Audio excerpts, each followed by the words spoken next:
Hi everyone, welcome back to my channel. Let's start with the copyright disclaimer.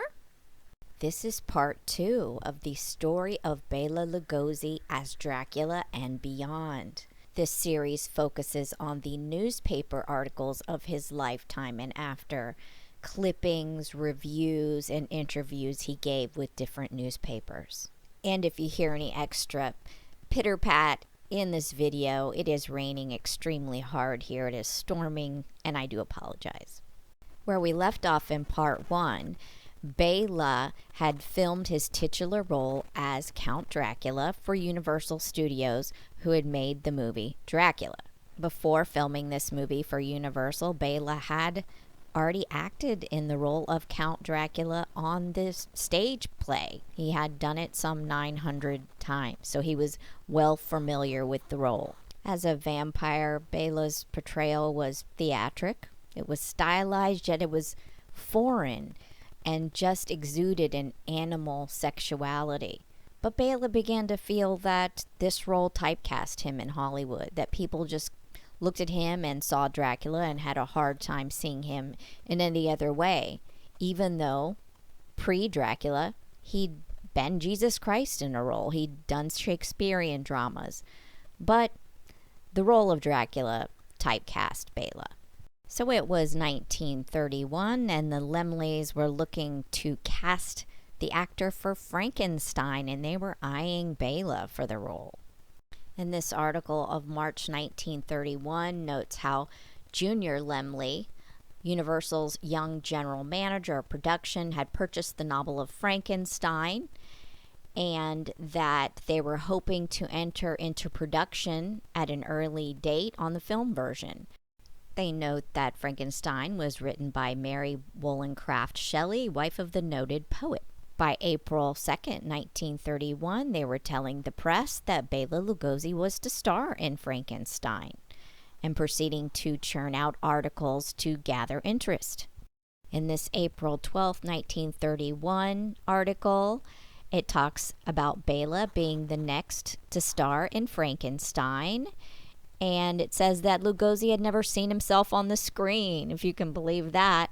The day Dracula opened in Los Angeles, he sailed for Honolulu with the Black Camel Company, so he was still doing plays. And 2 other films had featured Lugosi during this time period. They weren't released to date. They were Broad-Minded and Women of All Nations. So by June of 1931, we're starting to see some press about Lugosi is given a hard job with tricky makeup. What probably will be one of the trickiest jobs of makeup since The Hunchback of Notre Dame will be seen when the picture Frankenstein is released. Bela Lugosi in the starring role will be built up with makeup and padding to resemble the 8-foot Superman. When Lugosi is made up, only his chin and his eyes will be visible, grease paint and putty completely hiding the rest of his face. Shoes to which nearly 12 inches have been added will help complete the illusion. But those of you who have seen Frankenstein are probably going, wait a minute, that wasn't Bela Lugosi, that was Boris Karloff. And I'm going to say you're absolutely right. What ended up happening was that Bela felt that he was going to be typecast again, that he found out that there wasn't a lot of dialogue for the monster and he didn't want to play a mute role and be typecast, so he passed. He gave a hard pass on Frankenstein, and I do believe he lived to regret it. So after passing on Frankenstein and seeing what a smash hit that became, then anything that came along, Bela took. He was a very hard worker. This is the kid that left home at age 12 and then ended up acting and then acting in another country and then coming here and earning his dues. This is a worker. This is a guy that enjoyed acting and enjoyed working. No one could call him a slacker. So once something would come his way, he would take it. So we're entering 1931 into 1932, and Bela is a hit as Dracula, and Karloff is a hit in his different monster features, and it becomes a thing to have fright films. And they decided to go ahead and try to make Edgar Allan Poe's stories into fright films. And let me just say, if you're familiar with the writings of Edgar Allan Poe, these movies bear very little similarity to the original stories. The writers and the directors have taken extreme dramatic license, but they're still interesting movies nonetheless. So in this February 1932 article, it talks about how Murders in the Rue Morgue is opening today at the Capitol Theater, and that Bela Lugosi is in the dominating role of Dr. Miracle, who's obsessed with a bloody idea that has to do with apes. These creature feature ads are hilarious. More wild and weird than Dracula, more amazing than Frankenstein. This is the super shocker. This February 1932 article is talking about the murders in the Rue Morgue, and that it's been adapted from the tale of the same name by the American author Edgar Allan Poe. That word adapted, let's use that real loosely. They talk about how Poe's a master in the relating of events and episodes of macabre nature. Poe is generally regarded by literary critics as having achieved his height in this vein in Murders in the Rue Morgue. And they note that Bela has the leading male role in the film. This film was opening at the Strand for a 4-day engagement. They talk about his leading lady, and also that Lugosi had in the past appeared in a number of pictures, including Such Men Are Dangerous and Renegades, but that the greatest fame he had received thus far was from his acting in Dracula. This June 25th, 1931 article mentions Murders in the Rue Morgue and makes mention how it has been changed a great deal from the original in order to, make it into a romance, because, we all know that Edgar Allan Poe, his strong suit really wasn't romance. This ad comes with a warning. This is the super shocker, the screen's epic of horror. It is wild and weird in the extreme, and we suggest that if you are a nervous sleeper, you attend a matinee performance. Can we just talk for a second about the backstory into this adaptation? Look here. From apes we came, cried this maniacal man of science. Must we deny our ancestors? A ruthless zealot seeking a bride for a gorilla. A people aroused, a city stunned. Never in all your theater going have you seen anything like Edgar Allan Poe's greatest story daringly brought to the screen. And by August of 1931, then there was some scuttlebutt that Bela was going to play the lead role in The Real Rasputin. So let's move into The White Zombie of 1932. Actually, this is a pretty darn good movie. I believe this later article had the date wrong. I think it's 1932 Lugosi made White Zombie, in which he plays a mad doctor named Legendre. And many critics rate this role on par with his fabled Dracula.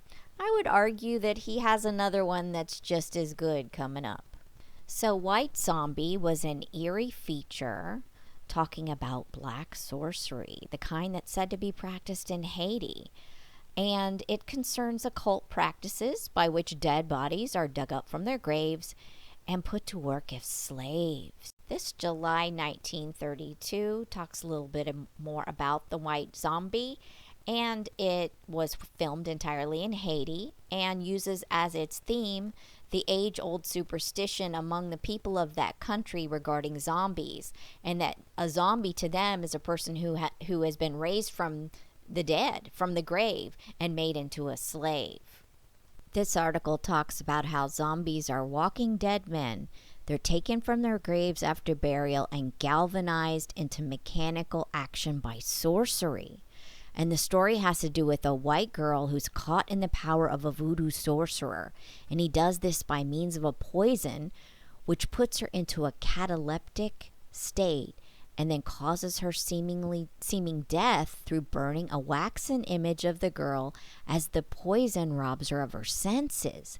After her burial, the sorcerer with his band of zombies or walking dead men dig up her body, which is then taken to the castle of the witch doctor, where he attempts to make her his own. This article of August 1932 talks about how White Zombie is a story that's based on facts of what happens in Haiti, and that there are laws in that country that makes zombieism punishable by death, and that if it's anything like it's portrayed on the palace screen, they should devise some other punishment for its perpetrators more painful than death by hanging or shooting.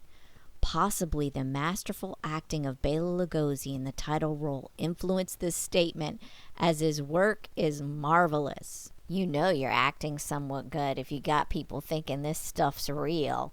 I mean, really. Just look at this article here. It must be real. I saw it in the theater. Look here. Look at this ad. A beautiful girl torn from her lover on her bridal night, rendered lifeless, soulless, then brought to life again by a fiend and made to perform his every wish. However, our favorite fiend is quite human and fallible, and in April of 1932, here's an example where he is performing in Murdered Alive, and there was an error in the backstage mechanics, and he fell down 16 feet and suffered 3 broken ribs. A physician was called and warned him not to go back out, but he was a trooper and he went back and finished the show, and the audience knew nothing about his accident. In 1932, Bela acted in Chandu the Magician. I must admit, I'm not really that familiar with this. I believe it was even made into a trilogy, and in the articles you will see many variations on a theme, because I do believe this was made into a trilogy. I did see it was uploaded on YouTube, so I'm going to sit down and have a night of it and watch it. More ads for Chandu the Magician. I mean, it must have been popular on some level, otherwise I wouldn't have made 3 of them. Commonly, when you would go to see a horror movie, you'd get a twofer. Here you have Harold Lloyd in The Cat's Paw, and you also, as an additional movie, got The Return of Chandu the Magician. This is a schedule from 1991, and this is how it looked when I was younger, when you'd go to see what was on TV at what time. They replayed Chandu on Magic Island. They gave it 2.5 stars out of 4. That talks about Bela being the famed mystic who confronts the dreaded cat worshippers of Lemuria in this feature-length adaptation of The Return of Chandu. In 1933 and in 1934, Bela kept busy. In this, it says Coming to the Opera House. It's a Columbia picture called Night of Terror. So that looks like the Night of Terror might have been a whodunit, because it says those who enjoy the game of attempting to identify the murderer in cinema mystery drama will experience a particularly difficult task in naming the guilty one in Night of Terror. Suspicion points to any one of 8 individuals in this Columbia production. Who might be the perpetrator of this series of ghastly murders that are committed in the strange home of Professor Reinhardt? There's a maniac at large, a young scientist who is buried alive, a sinister Hindu servant and his forbidding wife, a perpetually present newspaper reporter, and 2 individuals who jealously covet the estate of the aged professor. In February of the same year, Bela also goes on to get married another time. He marries Miss Lillian Arch, who is about 30 years his junior, and they also end up having a child who is Bela's only son, Bela Lugosi Jr. Moving into 1934, we're not quite done with our Edgar Allan Poe adaptations, so now Bela is going to be starring in The Black Cat. Though I do not have many newspaper articles for this movie, The Black Cat, I can give you 2 thumbs up on The Black Cat. If you like old horror movies, old black and white movies, I highly recommend it. He turns in an excellent performance against Karloff. It is fascinating. Just to show that you always learn something new from these old newspaper articles, here I'm going to read the summary for The Black Cat, 1934.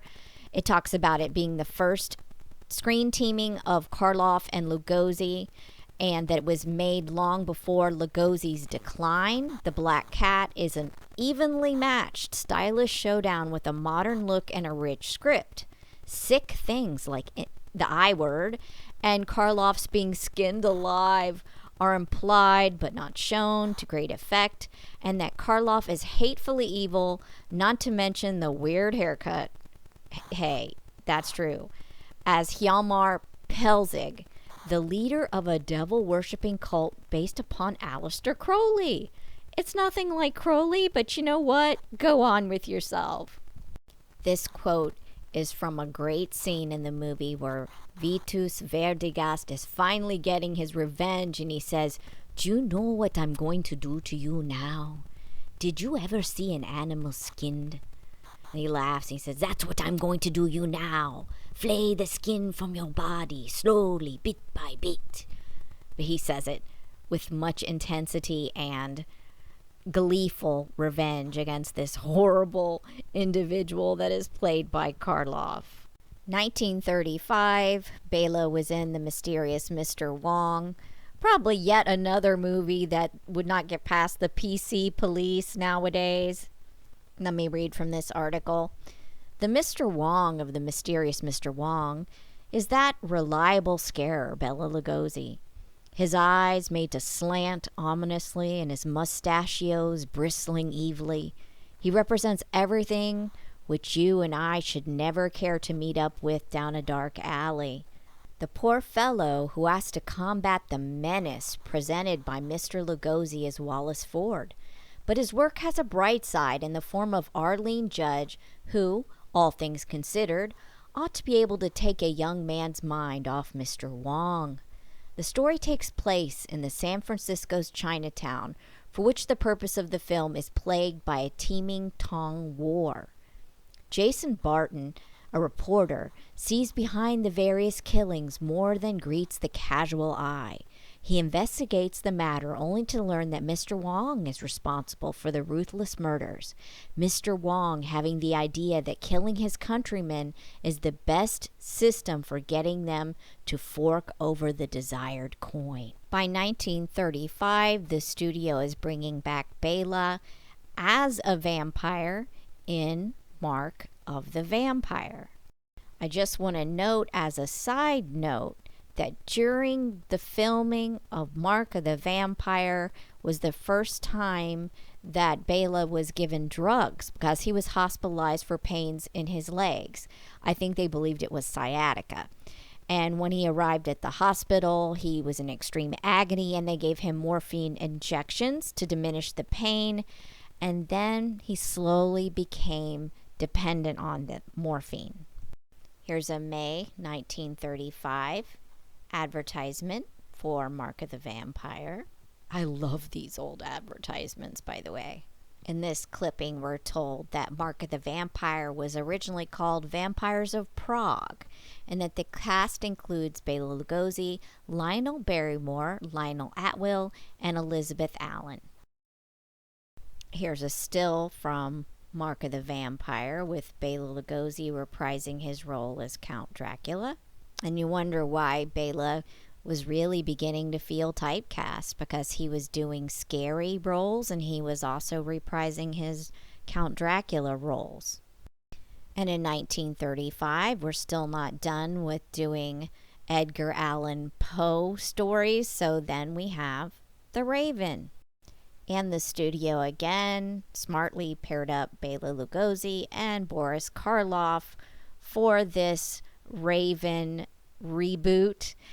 And there was always talk that they had an adversarial relationship, but they truly didn't, according to Bela's son, that Bela never said anything but positive things about Boris Karloff, and vice versa. I think we all know that studios, especially back in the day, like to make money off of fake feuds. And I think this was another case of making money off fake feuds. Did Bela pass on a role that he maybe shouldn't have when Boris ended up getting Frankenstein? Sure, but was he bitter about it? I don't think so. This clipping explains that Edgar Allan Poe's famous poem, The Raven, and some of his equally famous short stories, they've all been combined to form this movie, The Raven. And that Bela Lugosi and Boris Karloff are co-starring here in it. I love this movie still. A Gentleman with an Odd Pet. It's got Bela petting the Raven, and it says Bela Lugosi makes much of the lugubrious pet in The Raven, the thriller at the Tower this week. The above is one of the pleasanter scenes in the picture. So it's February 1936, and Bela's giving an interview, and this is what the writer writes. He writes, Dracula is dead, and Lugosi, who created the monster, hopes that all memories of Dracula will die too. Dracula made Lugosi famous, and then, in true Frankenstein fashion, ruined him. The actor hopes now that he can go on being just an actor and not a horror master. With the movie's genius for reincarnation, nobody was sure that Dracula had drawn his last evil breath until Universal began filming Dracula's daughter. Lugosi isn't even in it. The picture will show a Draculian dummy on its bier, deader than a doornail. Side note, I love Dracula's daughter, and I think it's a sin that Lugosi wasn't in it. If you care to pause it and read, this article talks about his previous pre-Dracula life, which is quite fascinating, his earlier history. And then we go on to the present time, that he's well guarded. He lives in a big house surrounded by a wall and 5 menacing dogs. We'll later see these pictures of these menacing dogs. To see them in the master's private arsenal, you'd think he still feared reprisal by his Hungarian political enemies of 1919. He doesn't, though. Lugosi is an American citizen and really a very friendly fellow. He'll show you his stocks of imported wine and the nauseous sulfur water that he drinks. I think he used to get that from his native land. He used to have sulfur water flown in, allegedly. And his treasured books and oil paintings. His fourth wife is a pretty girl of Hungarian descent who formerly was his secretary. In 1936, Bela starred in The Invisible Ray. In The Invisible Ray, the studio is going to make their money by pitting Lugosi and Karloff against each other yet again. In this science fiction thriller, Lugosi plays a benevolent scientist, so he's the good guy, who's treating a homicidal rival, Karloff, for a malady that has left him with a touch of death. While this pre-atomic sci-fi outing is somewhat jumbled, it's fun to see Bela take the role of the rational protagonist for once. 1939's Son of Frankenstein is literally one of Bela's most underrated roles. Bela is shown here on the right in the role of Igor. Son of Frankenstein starred Basil Rathbone, Boris Karloff, and Bela Lugosi. So let's see how Bela was transformed into the role of Igor. Jack Pierce, head of the studio's makeup department, transformed Lugosi into Igor, a crazed shepherd who had been cut down from the gallows by the monster, and he had a harness applied and hard rubber mounting that gave Lugosi the appearance of having a broken neck as dictated by the script. Lugosi's head would be covered in a wig, and then a bushy beard would be applied and trimmed and curled.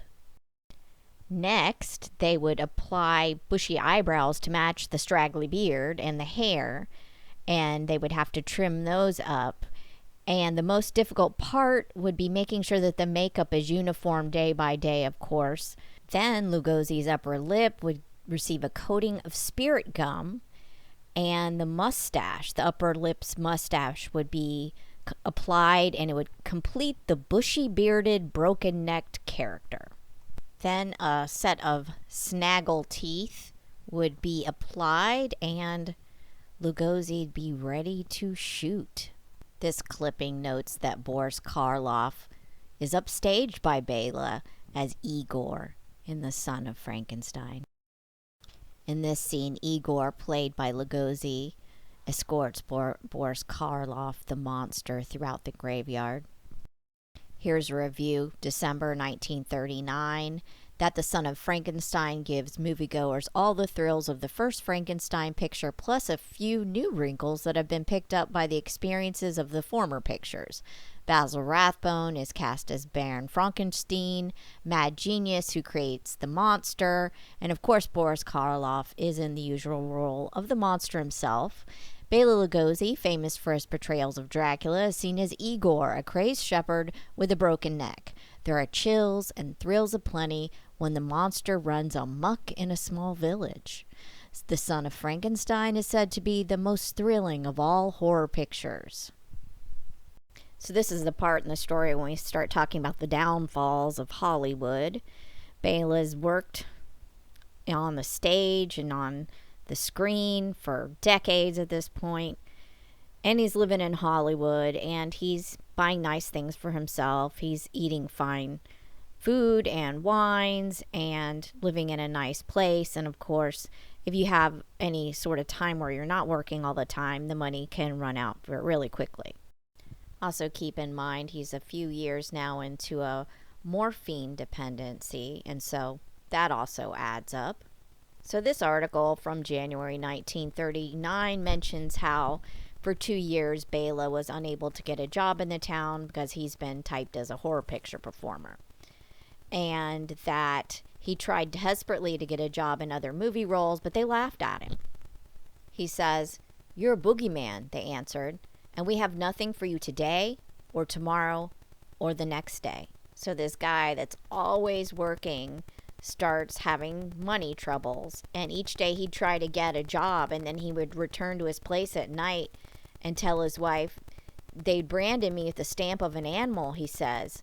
"I was a horror actor, an animal, and they would not give me a chance." Bela says that had he not been desperate, he would have turned down the role in Son of Frankenstein, and that he's bitter about the typing, which has short-circuited his career and which put him out of work from essentially 36 to 38. And he said, "I played every type of role in Budapest, but here they only think I scare children, and it's very discouraging." So in September of 1939, Bela invites an interviewer into his home, a little snow-white bungalow with baby blue shutter windows that looks very Shirley Temple-esque, and the lovely Hungarian cooking. And they talk about movie villains, especially the horror villains.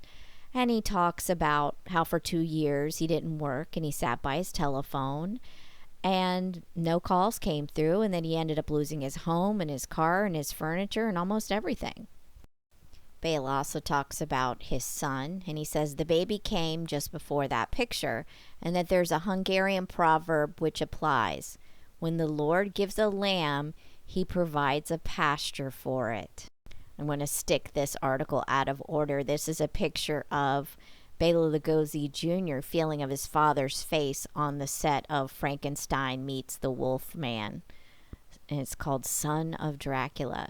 And basically, always has to reinforce that the child is not afraid of his father. I mean, it's his father. He doesn't see him as scary. He sees him as dad. So in August of 1940, Bela Lugosi, Peter Lorre, Boris Karloff were doing some joint interviews and remembering different things they had to do. And they were recounting a story where Bela was supposed to do a trick in one of the movies, and 2 globes and a static machine had been rigged up, and 6-foot sparks of 1,000,000 real volts but no amperage was supposed to leap out at a wave of his hand, and the wand was supposed to shoot fire because it was loaded with powder. But what happens is it ended up burning right down to Lugosi's hand, and so then he was like all hopping around madly trying to shake the flame out. The director's like, "Be nonchalant, Bela." And Lugosi's like, "You have a sense of humor." And they put some oil on his hand, and then he did the trick twice again for more takes. The article also mentions how Lugosi's an avid stamp collector, which even makes it more poignant that Lugosi's image is now on stamps. Another interesting anecdote from the interview. They were eating lunch, and Peter Lorre had a cup of coffee, and Karloff had a baked ham with pineapple, and Lugosi had a salad. And Lugosi said, "I have dialogue to do this afternoon," said Lugosi, "and I cannot do dialogue on meat." And somehow I remembered a gag that is told about either Karloff or Lugosi, who, when they became a parent and the nurse brought in the baby, and the father said, "Never mind wrapping it up, I eat it here." I don't know if it was Karloff or Lugosi who did that, but that's hilarious. In 1941, Lugosi was in The Invisible Ghost. The movie's described as mild-mannered doctor Bela Lugosi's wife has a nasty case of amnesia. You know, the kind where you wander around staring into the windows of any old house. The problem is that Bela thinks she's dead, and whenever he sees her in the window, he goes temporarily insane and, in a fit of embarrassment, strangles to death the nearest bystander. Here's an article of the same year. It's got him practicing his horror face as his wife gives him a glass of milk. And we're assured that Bela was merely making a face for the benefit of the courier photographer. He really likes milk. "I don't drink wine." And the article mentions how Bela likes babies, he drinks milk, he collects stamps, he's good to his wife, and he's only putting on his mysterious expressions for the public and for a paycheck. He says it's no harder to play a horror part than a romantic lead. It's just another mood created by the same effort.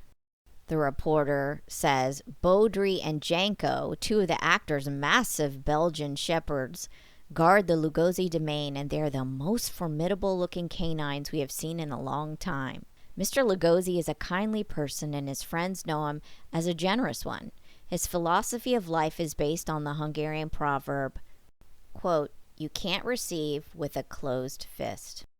In 1941, Bela was playing in The Devil Bat. So The Devil Bat was comparatively free of fake props and phony atmosphere that abounds in so many of the day's chillers and thrillers.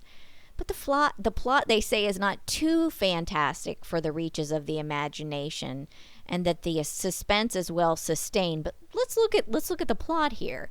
Bela has the role of a research chemist that's embittered by the fact that one of his formulas has made millions for his employers, Heath and Morton. So what he does is he decides to exterminate the two families. He breeds a giant bat, and then he passes around to his victims a shaving lotion which attracts the vampire. I guess the vampire bat. When the huge talons connect with a jugular vein, there's a murder so mysterious that only a smart young newspaper man can figure out all the angles. Lugosi carries the film with some assistance from his co-star Dave O'Brien in the role of the reporter. That sounds pretty far-fetched to me, but okay. In 1942, Bela filmed The Corpse Vanishes. The Corpse Vanishes was commonly paired up with other horror films at that time. The plot for The Corpse Vanishes is that several beautiful young brides successively fall in death at the conclusion of their wedding ceremonies, and their bodies then mysteriously disappear. And it's established that each of the victims has worn a peculiar type of orchid, and through these flowers, suspicion is directed toward Lugosi, who sent them to the brides anonymously. Eventually, the missing girls are found, and with them an amazing explanation of their apparent death, as well as the macabre scheme concocted by the ruthless Lugosi. The climax is filled with excitement. In 1942, he also filmed The Ghost of Frankenstein, in which Igor drags the monster, Lon Chaney, to Wolf's brother, Ludwig, who is a brain surgeon, and the monster befriends a little girl and then wants Ludwig to put her brain into his skull, and Igor works out a deal to the contrary. You know who's never going to let the vampire die? The studios. So yes, in 1943, Bela was in Return of the Vampire. I'm not mad at it. I love vampire films. In Return of the Vampire, he's playing it straight. He's drinking that blood. It says a hemoglobin deficient Nosferatu Armand Tesla. He's stalking wartime London. He's plotting revenge against the female doctor who tried to dispatch him before the First World War. And the movie's advantages over Lugosi's other vampire outings include a brisk pace, so it's not a slow dragger, plenty of classic Lugosi menace, and a solid, exciting climax. And in 1944, Bela played in the play Arsenic and Old Lace. Yes, this old chestnut, Arsenic and Old Lace. Arsenic and Old Lace has been described as the almost unbelievable story of two plump maiden ladies, charming Victorian ladies who reside on a shady street in Brooklyn, and they carry on something scandalous to the fatal detriment of kindly old gentlemen who seek their stately and shady home as a place to spend their remaining days. Originally, Karloff was going to be in this version on the Asheville stage, but he was unavailable, and so Bela took his part, and apparently he had played this part many times to great success. Let's fast forward into January of 1950. Bela is in Spooks Run Wild, so obviously he is stuck in this horror movie genre. And gosh, guys, please keep in mind that when he was 44 years old, when he was in the Dracula stuff, the early plays, this guy, he was getting older and he was still doing the best he could do, especially considering that he had an addiction. So in September of 1952, Bela gave an interview to Aileen Mosby, and she asked the graying Lugosi to name the persons who frightened him the most, and he shuddered and said, "Child actors. No actor can compete with them." By 1952, the bushy-browed actor had performed in 63 horror movies since Dracula, and he'd killed about 300 characters, and he's been hanged, he's been burned, he's been frozen, smothered by lava, and drowned in swamps on celluloid. So it's 1956. We're going to talk about Bela's addiction because it becomes public record. He had money troubles and he was having trouble managing his addiction. So what he did was he took it public and he asked to be committed because basically he didn't have a lot of money. Not that he wasn't well in his head, he needed to be committed, so essentially the state would pay for his rehabilitation. Honestly, this man was a vanguard. To be a star and to come public with an addiction and ask for help and then let you know how it went, that was bravery. Bela recounts how 20 years before he began using narcotics to kill the pain of his sciatica. The doctors had issued to him, but he became addicted to them. And that eventually got to the point that he was using so much that he was gonna die. They gave him like 6 months to live if he didn't stop using. So what he did was he went before a superior court and he prayed for help.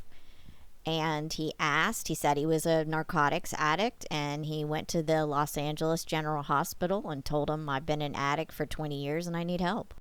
In 3 months, after being at the sanatorium, he beats the addiction and he comes out of it on the other end. But of course, Hollywood, they never forget.